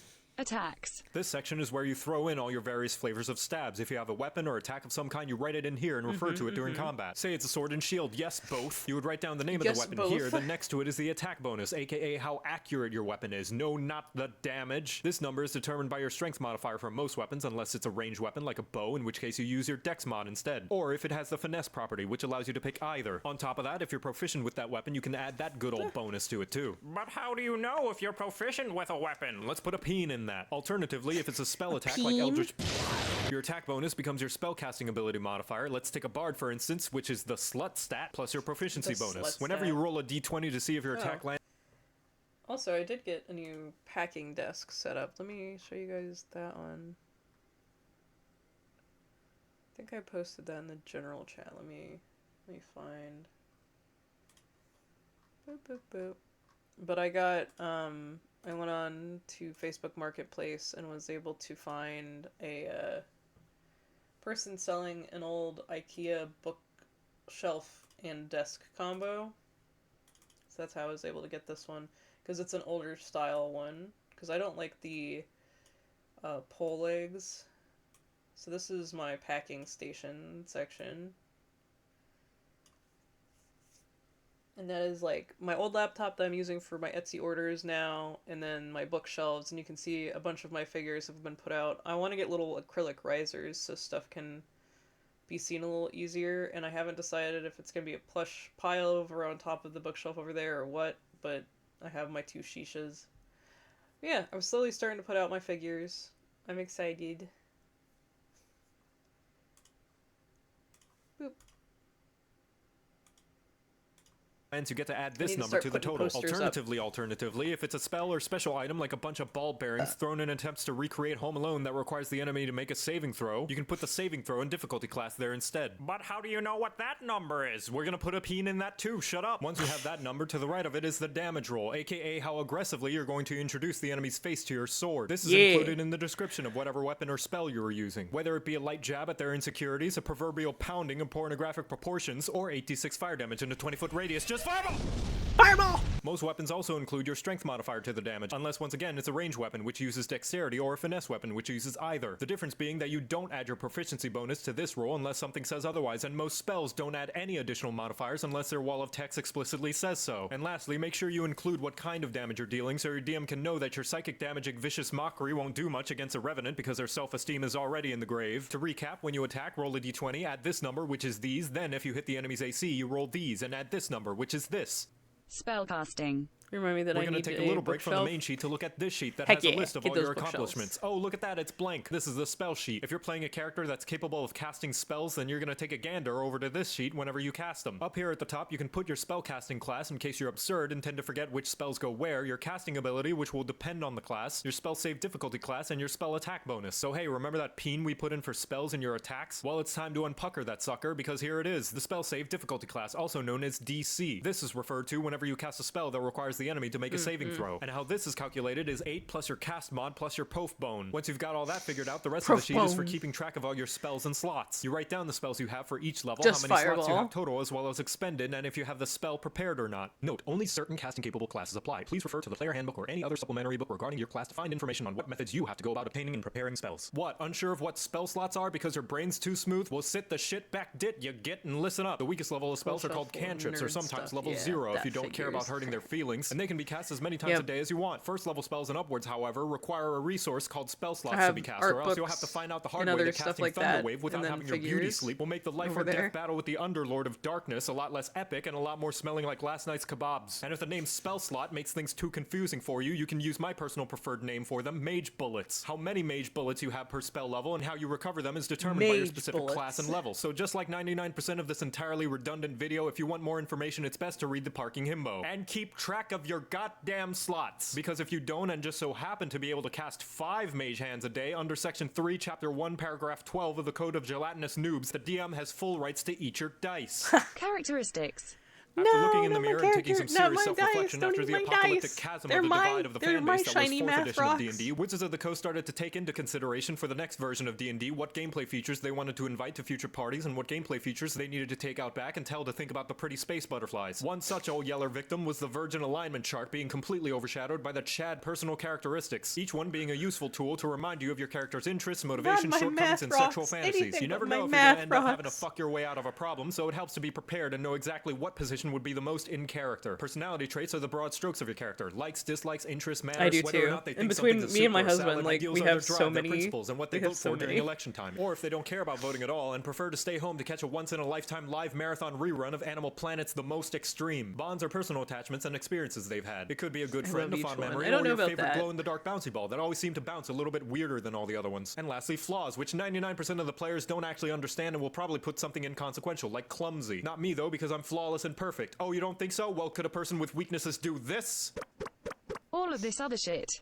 Now remember that peen we put in wondering how you know what weapons you're proficient with? That goes down here, by the way, and that, along with basically every other section we've yet to cover, can be figured out in this next part, which is what I like to call the copying it over from the book section of the character creation, because that's basically all you do for the rest of the sheet. I gotta pick a background, check the player handbook. What proficiencies do I get? Check the player I love handbook. that. What about That's feats and such a good traits? Check idea, the player David Shadow. handbook. What's my starting equipment? Check the player handbook. Or any other supplementary book relevant to your chosen race, class, background, a la Volo's Guide, Xenothar's Guide, Eberron Rising, etc. And with all that done, congratulations, you now have a completed and fully functioning character sheet, ready to be used once, then completely lost, then found again once you've already redone a second one, or if you're lucky, one that will be used consistently over the course of several years to the point where there's more eraser skid marks than pencil lead, and the once firm sheet of paper turning as soft as a tissue person's dick after seeing you in the shower. Now you know how to use a character sheet. You're welcome. Hey, You're you forgot to welcome. write your backstory. Fuck!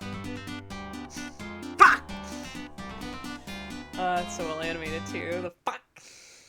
So you've got a character sheet all written out and a couple of friends who want to play D&D, but you're missing one vital component. The world, the characters, the laws of physics everyone's gonna break to make for cool moments much you'll commission we got left artists on on the this? internet to draw for you. But such a role requires goodness. leadership, initiative, Alright, we a got total about 20 willingness to minutes have a left bunch in of the children video. stomp on all your ideas in favor of doing funny memes and stupid scenarios. Despite all that, such a title has an extremely low barrier to entry and is probably the most important thing at your entire role-playing table, and without one, the game will not exist. So anybody and everybody should perform the duty at least once for the sake of their fellow players, begging for a chance to experience this wonderful pastime. So long as I don't have to be the one to do it. What? What? Fine. Welcome Fine. to a craft guide to Dungeons and Dragons. Oh, I love that all the figures are turned around. The Dungeon Master, or Game Master if you like clay in your soup, is the mind behind the magic and who decides just about everything that happens in the game besides the player's own choices. Your role as a DM is to control and describe literally every single little detail that happens during the game, as you are the game. The game Literally. cannot exist without a Dungeon Master. As the DM, you call the shots based on how the rules work, or if you don't like the rules and say, shoot that poot and come up with your own. Otherwise, how else are you supposed to know if your rules lawyering player is giving you correct information and isn't just making an elaborate manipulative plot to trick you into giving them a pet displacer beast? Fortunately for you, if you aren't sure or don't remember how a certain rule works, you can always just look it up, because being a good DM is about applying information, not memorizing it, unlike That's the right. American education system. Outside of the rules, though, you are the bridge between the players and the fantasy world they're playing in, describing everything that's going on in excruciating detail, like a radio show, but with a lot more awkward pauses. Everything they fuck, marry, or kill is through the context of how you describe it, which means you have to be incredibly deliberate with your vocabulary and respect the Oxford Yep. comma, or else you might make the wrong translation of what's going on in your brain to the players, who may then think the innocent bystander NPC is actually a murderer, because you accidentally stuttered when voicing them, saying they were just doing their tasks. There are quite a few ways information can be put across to the players, and it all comes down to the DM's preferred style of presentation!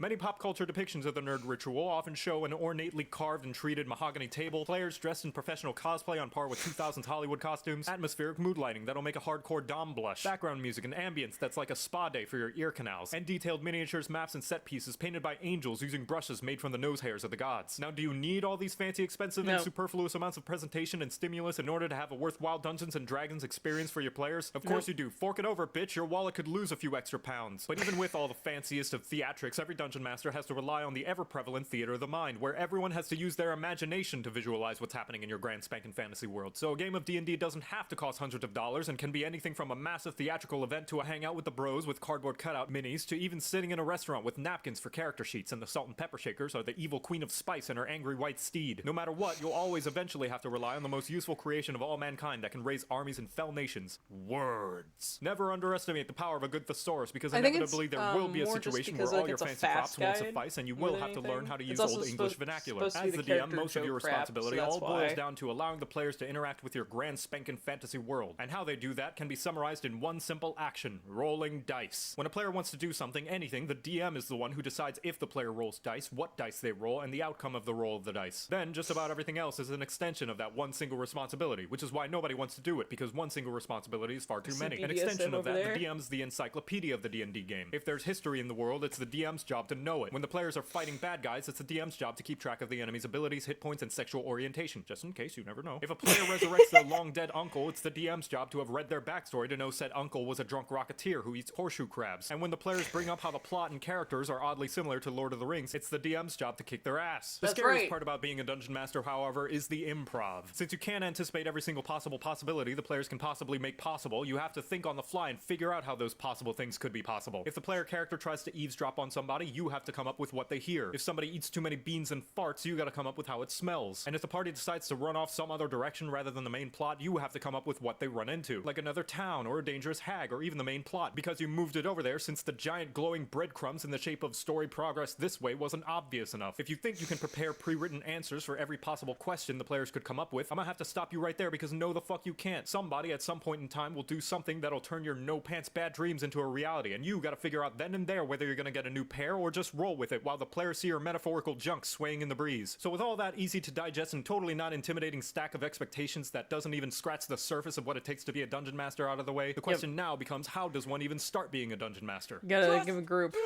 No matter what, you'll want a copy of the player handbook, since it has a majority of the most common rules. As far as actual content goes, though, the most baby-friendly way is to purchase a pre-written adventure, one of these buggers, which will usually have a plot, characters, encounters, villains, and plenty of faffing about material for your players. However, if that's too much punishment on your wallet, the natural safe word is making a campaign of your own. The thing about safe words, though, is it often stops things in their tracks, so it will require you to come up with most of the aforementioned plot, characters, encounters, villains, and faffing material yourself, which can take anywhere from the night of binge writing to never, because you only ever think about your ideas and never write it down. Either way you go with, once you have the skeleton of your campaign ready, you gotta start filling it with internal organs. And as anyone who's taken biology can tell you, organs are gross and messy and can often go misplaced, so you just have to substitute a kidney with a moldy sponge for a bit while you go find it. That is until suddenly the blood cells start making friends with the sponge and it becomes more effective than an actual kidney, and you start to question everything you've ever learned in school. So good fucking luck figuring out how to balance spending time preparing to run a campaign and spending time actually running a campaign. Do you spend entire weeks drawing maps, writing possible paths and dialogue options for characters down to the description of their cousin's boyfriend's dog's favorite chew toy? Or do you just spend the week doing some faffing about of your own and then spend the final half hour leading up to the session time frantically writing down bits from a D&D random content generator? But hey, once you get a game going, the rest should come naturally. Just take it all one step at a time, and you can especially relax whenever the players start to roleplay and act on their own, because then you can just sit back and relax and let them have their fun, and you don't even have to do dialogue for any NPCs or lore dump on them, or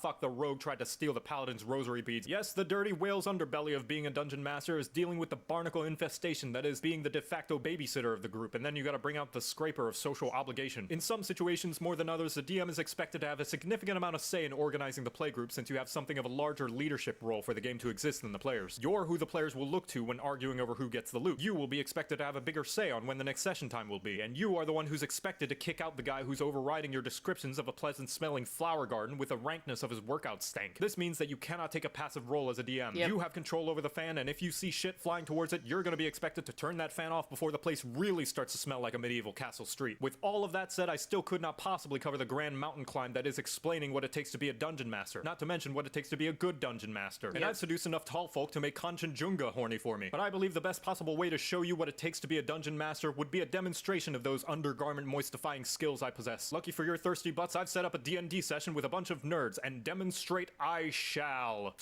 Alright, Unexpectables, you walk into a tavern, a crowd has gathered, and everyone seems to be having a good time, all except the mysterious hooded figure in the center of the room that nobody except you all seem to notice. What do? I want to smash the barkeeper. I want to smash the barkeeper. Nobody wants to have a chat with the hooded figure? Who knows, it may tie into one of your backstories. Oh yeah, that reminds me. DM, could you look over these notes I have about my backstory? It's only a few pages long, but I wanted to make sure to keep the authenticity of my homeland as the center point of my character development. What the hell? This is a fucking novel. I'm not reading all of this. Oh yeah, speaking of, I wanted to check in with you about this new homebrew I created for one of my backstory's characters. I ran it by a couple of friends and they seem to think it's pretty balanced, so no need to worry about looking over it too much. Oh, no. I know what you're trying to do, you scruffy looking... Hey, DM, DM, are there any Goliaths in the tavern? No particular reason, I just wanted to know. Dude, yeah, are there any? I've been looking for a surfing buddy for some time. We're at the beach, right? I wasn't really paying attention. Could you set the scene again? Whatever. I'll get back to you guys later. Dawn Wright, have you made up your minds about that ambush yet? That guy you've been targeting for the past 3 sessions is right there, enjoying his dwarvish drink. Oh boy, I surely am enjoying my dwarvish drink. Look, whenever we take a single decision like going to the left or to the right, it goes wrong. We need to have 100% flawless plan. Oh, maybe we can go talk with him? But if things go wrong, I can use my gun. When the fuck did the blind dragonborn get a gun? I don't remember giving him a gun. Has he always had a gun? Just one guy. Why don't I just sneak up on him and poison his drink? I have a +10 to stealth, plus advantage with my cloak of invisibility, and add on another 10 if Franz uses his pass without a trace. No one will ever see me, and we can avoid this whole encounter. Or I can use this gun. How many times must you terrify my sweet bottoms, you upright marsupial? I'll give you 6 minutes and 44 seconds. If you don't come to an agreement on a plan, I'm feeding your minis to the Wigglers. Group Stupid, you follow into the tavern as well, and you see the mysteriously hooded figure, now eyeballing you down and casting a menacing visage. They gesture towards 5 open seats and say that you should go— So who's the most expensive looking dude here? I don't fucking know. There's a noble in the corner of the room, sure, but he's busy talking with somebody else right now, so maybe you should probably— I'm already there. I intimidate him to challenge me to an arm wrestling match for all his golden belongings. Hey, absurd. You could use Charm Person. I mean, that would cause a charm status, which would give you advantage on any social— I asked him to give us all of his money. Absurd. I rolled an 11. Well, that's really more of a help action, which actually— What the fuck? I didn't even ask you to roll yet. But I did it already. Look, an 11 is good. We are friends now. Everyone likes absurd. I intimidate him to challenge me to an arm wrestling match for all his golden belongings. Fucking fine. You start to arm wrestle him for some of his gold. Oh, I already stole it all.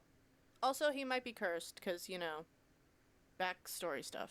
Alright, sure. In the meantime, the hooded figure in the middle of the room that everyone decided to totally ignore transforms into a massive towering titan, and the roof of the tavern is blown off, revealing Evilus Maximus, the demon lord of darkness. Vilius Maximus? Now, my Latin's a little bit rusty, but that name seems a little bit on the nose. It sounds to me like he's actually ripping off the Pope's title of Pontifex Maximus, so maybe we should be on our guard for some vile bishops and dastardly cardinals. No, he's not. Shut up. He looks down upon you all, and with a snap of his fingers, everyone's magical items disappear. What?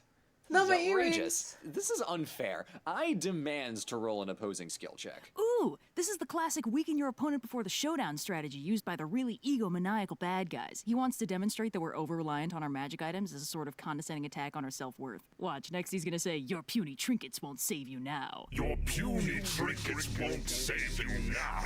He says, holding all your loot in a glowing orb in his grip. Ooh, textbook orb strategy. Stop making comparable analysis. Evilus then casts Hold Person on all patrons of the tavern. Everyone needs to roll— Counterspell, counterspell, counterspell. Hey, did you see this new ad for an over-the-table dictionary? What's it called? Counterspell. Fucking how many counterspells do you even have? All of them. No way, you really don't have that many. Of course I do. Bullshit. Let me see your character sheet. No. Let me see it. No. Let me see it, Davy! No! Give it to me, Davy! No, Let me you see can't. it! As a Beastmaster, Warlock, Fighter, Sorcerer multiclass, I'd like to use my Beast movement to carry me to the enemy, then have them attack the enemy, then use my Familiar's action to use the Help action, then cast Haste on myself, cast Eldritch Blast as a Quicken spell, use Action Surge to put a light on my Beast's nose, and attack with my Hasted action. Oh, sweet. My Shield Guardian spell procs, because he targeted me with a spell. So that's going to be a Faithful Hound right on Evilus's heels. Now that it's my turn, my sweet, sweet pup is definitely going to have a munch. And then I'll have the Guardian run up and slap him, and then I'll use my 9th level spell slot to conjure— Wait, hold on. 32 enormous constrictor snakes. You're keeping track of all these initiatives, right? Don't forget that I also have 2 horses, a mastiff, and 6 chickens. 6 chickens? Actually, I still have my movement. Can I dodge as a free action? The dog's name is Cheese Puff, by the way. Joel, can I play this? Well, you two sort that out. I'm going to try to scam as many people as you could possible. not play a out of their Tarrasque. Oh, hold up there, you oversized crow. You said you were lawful good. Oh, no. I said I was a half-elven town guard turned hospice nurse and non-lethal hedge knight. But, you know, I can understand the confusion. Besides, I don't believe in alignment anyway. I'm trying to get my scam on, thank you. Ladies and gentlemen, may you lend me your ears. I have here in my hand one of the finest brews. What, a Tarrasque Okay, or what? so as I stand up in a chair, everyone looks at me. 'Cause a I Tarrasque smile is definitely not a charmingly and player everyone character. starts cheering already. As I pull out a 12-corded ukulele. Excuse you, who's the DM here? Oh, you, of course, but in this scenario, I will have to roll persuasion or performance, and if I pass a DC check 15, I will charm everyone around me into following my every command. Doing this will allow my character to start its own company, creating profits through the selling of a Do very you know what a specific... Tarrasque is? Don't worry, everyone. That's why they can't Just play think it. of all the friends we've helped through our journey and the ties between our Yeah. hearts that will help us defeat Evilus Maximus. In the name of Saloon, I will punish you. Believe it.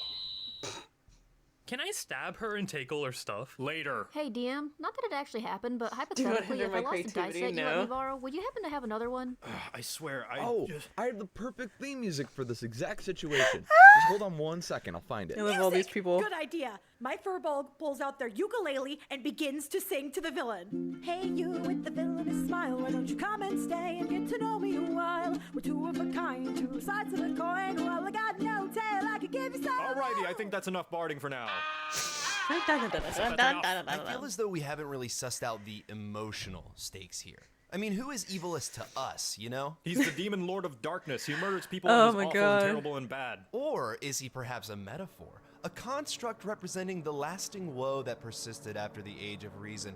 Or maybe we are all evilest. He's a reflection of our own inner... Nope, shut up. You know, we probably can't even take Evilus. According to the strategy guide, he commands 4 krakens made of, like, pure gold, which are actually lawful neutral, by the way.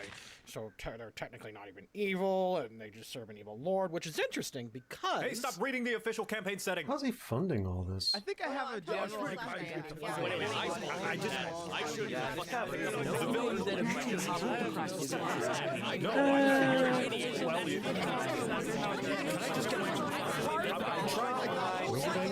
Okay, shut up! I should make pudding pretzels tonight. Evilus Maximus has you all completely surrounded and begins to speak. Foolish mortals, I've lived for 1,000 lifetimes, and once I'm done with you, I'll continue to live 1,000 more.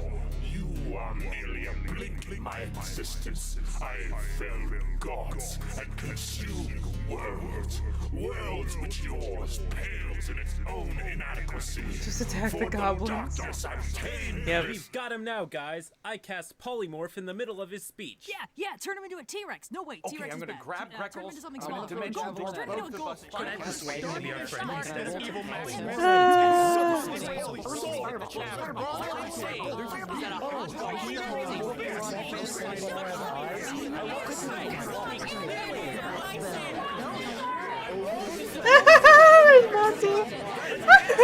Shut up!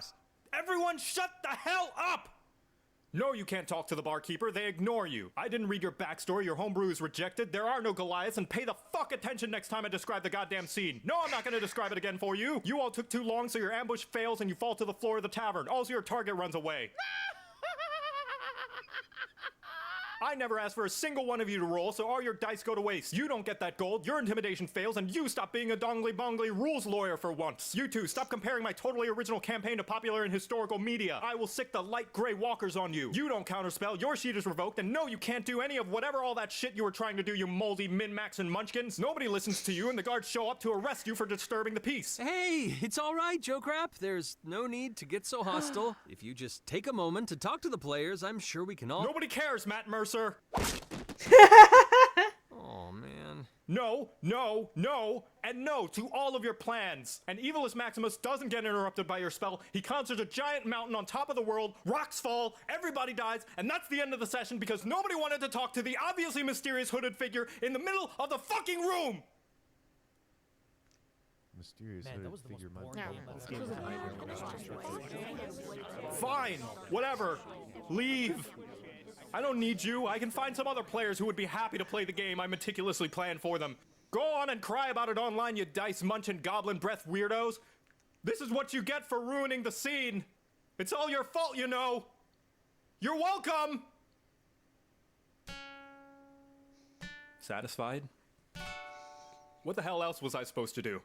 If they don't want to play the game I've set up for them, then they don't deserve to play at all. Maybe, but did you ever think about the game they do want to play? You know, the players are just as much a part of how the session goes as you are. Part of D&D is about how anything can happen. But I've planned out this whole thing for them. I even got all the books and everything. It was gonna be a sweeping story with awesome NPCs and an epic conclusion, but they're not doing what I need them to do. That's true, and maybe they never will, but that might be okay. Sure, keep in mind where you want the game to go, but not everything has to be by the books. Everyone is playing their own version of D&D, and as the DM, you have to be able to adapt to that. Saying no to everything you don't want them doing isn't going to give them an amazing experience with infinite possibilities. It's just going to make them feel like the game's better off without them. But what if I do let them do whatever they want, and things go wrong, and it gets boring, or imbalanced, or I forget something important, or the game goes south somehow, and the players don't like the session anyway? Then you go again and do better next time. That's right. This situation right here could be a good start. Yeah, right, and what am I supposed to do, talk to the players? Yeah. You can certainly try. Yeah. Guys, wait. I'm sorry. I was worried that if you didn't play the way I wanted you to, that the game wouldn't be as cool or as fun as I thought it could be. I was too constricting on your agency and shouldn't have stopped you from at least attempting to do the things you wanted. And I should have talked with you and maybe come to some sort of compromise on some of the things I was really stubborn about. Being the dungeon master is just really, really scary. There's so much I have to keep track of. Coming up with things on the fly can be really hard, and I want to run the best game I can for everyone. And I'm terrified of messing things up. So sometimes I can get a bit... Vapid? Immature. Anatomically confusing? Aggressive. But I'm willing to try again, if you are. Puts Corgi in a corner. So how about it? No. Would you like to play some D&D?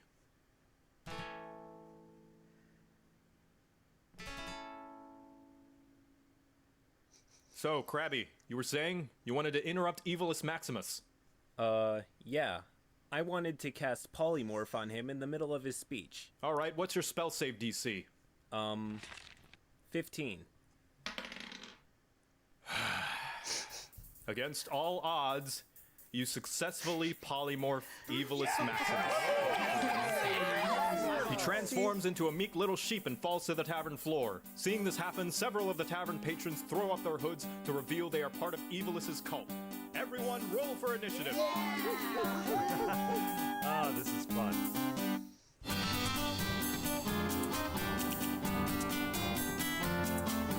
Ah, I love that. I know I've watched all of them before, but like, watching them all back to back was a lot of fun. Good job, JoCat!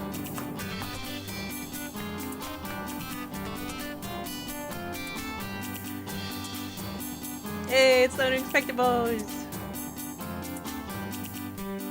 Logazito! Monty! And Becky!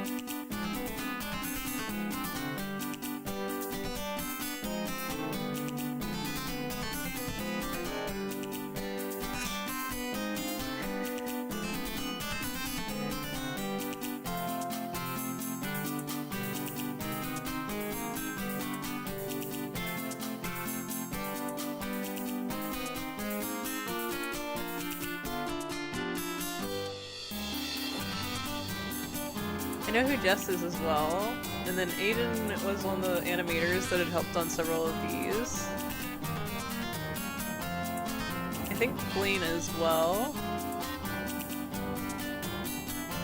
Holy shame. Oh, it's Jack! Okay, okay, that makes more sense. I didn't realize Jack was in this. And then obviously Matt Mercer is Matt Mercer.